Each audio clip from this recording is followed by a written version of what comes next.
মাঝে মাঝে এমন জায়গা থেকে রিজিক আসে আমরা কখনো ভাবি নাই, ভাবছি হঠাৎ থেকে যেন খাওয়ার ব্যবস্থা হয়ে গেল, হঠাৎ থেকে যেন রিজিকের ব্যবস্থা হয়ে গেল। আপনি শুধু খাবার দাবার আর টাকা পয়সাকে রিজিক মনে করবেন না, আল্লাহর দেয়া সব নেয়ামতি রিজিক। এই যে সন্তান পেয়েছেন, এটা কার পক্ষ থেকে রিজিক? স্ত্রী পেয়েছেন, দিয়েছে কে? সবাই মিলে চাইলে একটা সন্তান বানানো যায়। আল্লাহ কাউরে ছেলে দেয়, কাউরে মেয়ে দেয়, কাউরে ছেলে মেয়ে দুইটাই দেয়, আবার কাউরে ছেলেও দেয় না, মেয়েও দেয় না, এরকম আছে না নাই? নিঃসন্তান বানিয়ে আল্লাহ পরীক্ষা করে।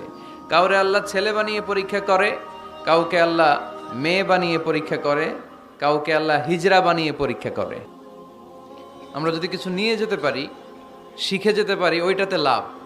ফেসবুক লাইভ, এই এলাকার সবচেয়ে বড় মাহফিল, 50 কিলোমিটার জ্যাম, আজহারের ভক্তরা কোপায়া দিছে সব, তো কি লাভ হয়েছে?